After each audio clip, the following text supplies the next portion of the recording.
ये कहानी है दो बच्चों की जो एक गांव में रहते थे। उनमें से एक 6 साल का था और एक 10 साल का। दोनों बहुत अच्छे दोस्त थे, बिल्कुल शोले के जय और वीरू जैसे। दोनों हमेशा साथ साथ रहते, साथ साथ खेलते, साथ साथ खाते पीते, साथ साथ नहाते धोते। नहीं, धोते नहीं, ये थोड़ा ज्यादा हो गया। तो एक दिन वो दोनों गांव से थोड़ा दूर निकल गए और खेलते खेलते उनमें से जो बड़ा बच्चा था 10 साल वाला, वो एक कुएं में गिर गया और जोर जोर से चीखने चिल्लाने लग गया क्योंकि उसको तैरना नहीं आता था। अब जो दूसरा बच्चा था, छोटा सा 6 साल का, उसने अपने आसपास में देखा और उसको कोई नजर नहीं आया, उसको कोई नहीं दिखा जिसको कि वो बुला सके हेल्प के लिए। और फिर उसकी नजर पड़ी एक बाल्टी पे जिसपे एक रस्सी बंधी हुई थी। उसने एक सेकंड भी वेस्ट नहीं किया, उस बाल्टी को उठा करके कुएं में फेंक दिया और अपने दोस्त को बोला कि पकड़ ले इसको। उसके दोस्त ने पकड़ा और वो अपनी पूरी ताकत लगा करके पागलों की तरह उसको खींचने लगा। खींचता रहा, अपनी पूरी जान लगा दी उसने। छोटे से बच्चे ने, 6 साल के और 10 साल के बच्चे ने उस बाल्टी को पकड़ा हुआ था। खींचता रहा और तब तक नहीं रुका जब तक उसने अपने दोस्त को बचा नहीं लिया, जब तक वो बाहर नहीं आ गया।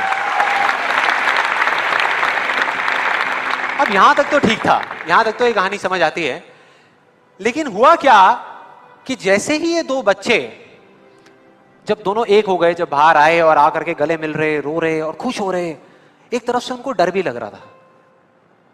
डर था कि अब गांव जाएंगे तो बहुत पिटाई होगी जब उनको बताएंगे कि ऐसे हम कुएं में गिर गए और ये सब चीजें हुई। लेकिन मजे की बात, ऐसा कुछ भी नहीं हुआ। वो जब गांव गए और जा करके उन्होंने अपने घर वालों को बताया, बाकी गांव वालों को बताया, तो किसी ने विश्वास नहीं किया, पूरे गांव वालों ने। और वो अपनी जगह बिल्कुल ठीक थे क्योंकि उस बच्चे में इतनी ताकत भी नहीं थी कि वो एक बाल्टी पानी से भरी हुई वो उठा सके। तो इतने बड़े बच्चे को इतनी ऊपर खींचना तो बहुत दूर की बात है। लेकिन एक आदमी था उस गांव में, उसने विश्वास कर लिया। उनको सब रहीम चाचा कहते थे, उस गांव के सबसे समझदार बुजुर्गों में से एक। और सबको लगा कि यार ये कभी झूठ नहीं बोलते, अगर ये कह रहे हैं तो जरूर कोई ना कोई बात होगी, कोई ना कोई वजह होगी जिस वजह से ऐसा कह रहे हैं। और फिर सारे गांव वाले इकट्ठे होकर के उनके पास में गए और जाकर के बोले कि देखो जी, हमें तो कुछ समझ आ नहीं रहा, आप ही बता दो कि ऐसा कैसे हो सकता है। तो उनको हंसी आ गई। वो बोले कि यार इसमें मैं क्या बताऊं, वो बच्चा बता तो रहा है उसने कैसे किया। बाल्टी को उठा करके कुएं में फेंका, उसके दोस्त ने बाल्टी को पकड़ा, उसने रस्सी को खींचा और अपने दोस्त को बचा लिया। तो आपको पता तो है उसने कैसे किया, बच्चा बता तो रहा है, इसमें मैं क्या बताऊं। तो सारे गांव वाले उनकी शक्ल देख रहे। फिर कुछ देर बाद वो बोले कि सवाल ये नहीं है कि वो छोटा सा बच्चा ये कैसे कर पाया, सवाल ये है कि वो ये क्यों कर पाया, कि उसके अंदर इतनी ताकत कहां से आई है। और बोले इसका सिर्फ एक जवाब है, सिर्फ एक, कि जिस वक्त उस बच्चे ने ये किया, उस टाइम पे उस जगह पर दूर दूर तक कोई नहीं था उस बच्चे को ये बताने वाला कि तू ये नहीं कर सकता।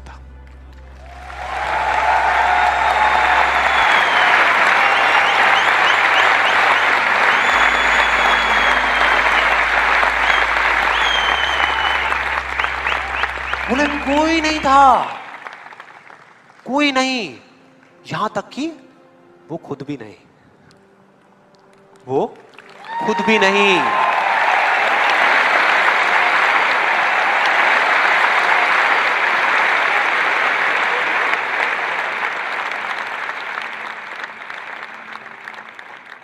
अब मैं आप लोगों से पूछता हूं कि अगर कुछ ऐसा हो जाए, अगर आपको भी उस बच्चे की तरह किसी की आवाज सुनाई ना दे जो आवाजें आपको रोकती है, ना किसी और की ना अपनी, तो क्या होगा? मजा आ जाएगा, राइट। उस बच्चे की तरह आपको भी कोई नहीं रोक पाएगा। You'll be unstoppable, right? Yes और नो? यस और नो? यस और नो? थियोरेटिकली तो ये बात बहुत अच्छी लग रही है सुनने में, लेकिन अगर हम प्रैक्टिकली देखें तो सिर्फ यस बोलने से काम नहीं चलने वाला। ये आप सबको भी पता है और मुझे भी पता है। ये जो अनस्टॉपेबल बनने वाला काम है, उसके लिए क्या करना पड़ेगा? 2 दीवारें तोड़नी पड़ेगी। 2 दीवारें, पहली बनी है दूसरों की आवाज की, कि आपके ऊपर दूसरों की आवाजों का असर होना बंद हो जाए, और दूसरी आपकी खुद की आवाज। ये ज्यादा बड़ी दीवार है। तो आप देखते हैं कि इस पहली दीवार को कैसे तोड़ना है। उस कहानी में उस बच्चे के आसपास में कोई नहीं था उसको रोकने वाला, लेकिन क्या रियल लाइफ में ऐसा होता है? यस और नो? नो। क्या होता है कि हम एक काम करने की सोचते हैं, करना शुरू भी नहीं करते, सिर्फ सोचते हैं कि हमको ये काम करना है, और सामने से 4 लोग आ जाते हैं रोकने के लिए। 4 लोग आ जाते हैं तरह तरह की बातें करने के लिए कि ये नहीं हो सकता। अरे बड़ा इम्प्रैक्टिकल सा आइडिया है। जब कोई नहीं कर पाया तो तू क्या करेगा? होता है ऐसा? कितने लोगों के साथ ऐसा हुआ है? सबके साथ हुआ है और होता रहता है। और मेरे साथ तो पता नहीं कितनी बार हुआ है। किसी के साथ कुछ ज्यादा ही हुआ है लगता है। लगता है उनको राह चलते भी, मेट्रो में भी कोई मिलता है, अबे तू नहीं कर पाएगा चल।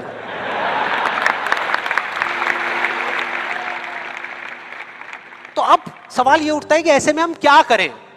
ऐसे में जो ऐसी बातें आपको बोल रहे हैं, ना तो आप उनका मुंह बंद कर सकते हो, ना अपने कान बंद कर सकते हो, क्योंकि वो लोग कोई राह चलते लोग नहीं होते, वो आपके अपने होते हैं।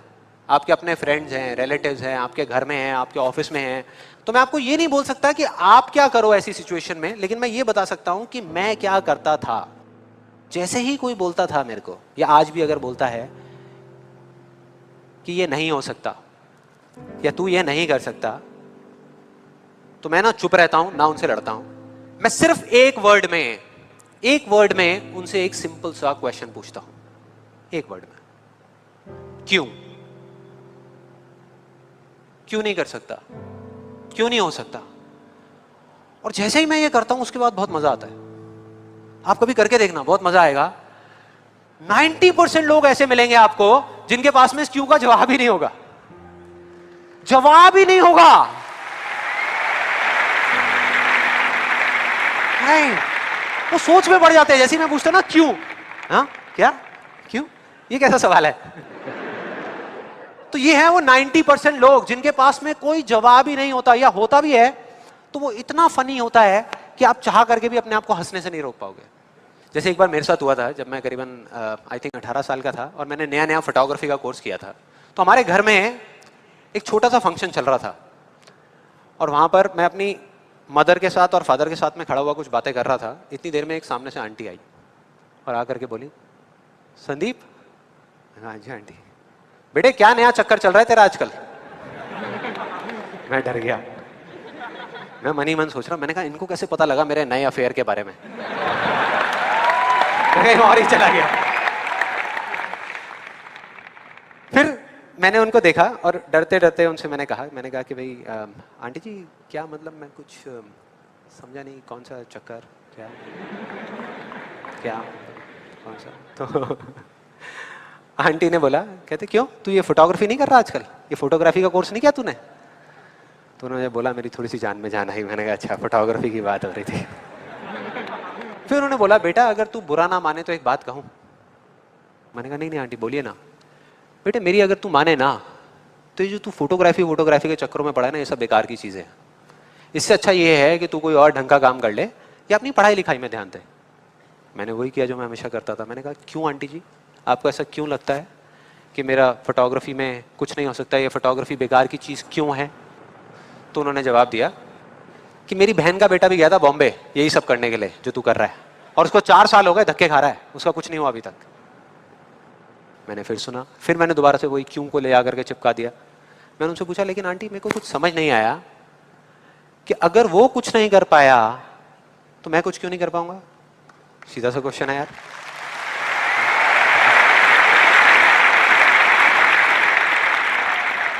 वो थोड़ी सी इरिटेट हो गई, लेकिन उसके बाद जो उन्होंने बोला, उस दिन मेरा कम से कम 10 किलो खून बढ़ गया होगा हंसते हंसते।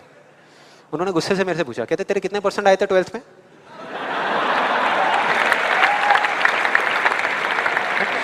मतलब फोटोग्राफी से इसका कोई कनेक्शन नहीं है दूर दूर तक, लेकिन उनका ये सवाल था कितने % आए थे तेरे 12th में? मैंने कहा जी 85% आए थे आंटी। फिर उन्होंने एक अजीब सा एक्सप्रेशन दिया, मेरे को ऐसे देखा जैसे कि मेरे से बड़ा बेवकूफ इस पूरी दुनिया में कोई नहीं है, और बोली उसके 92% आए थे।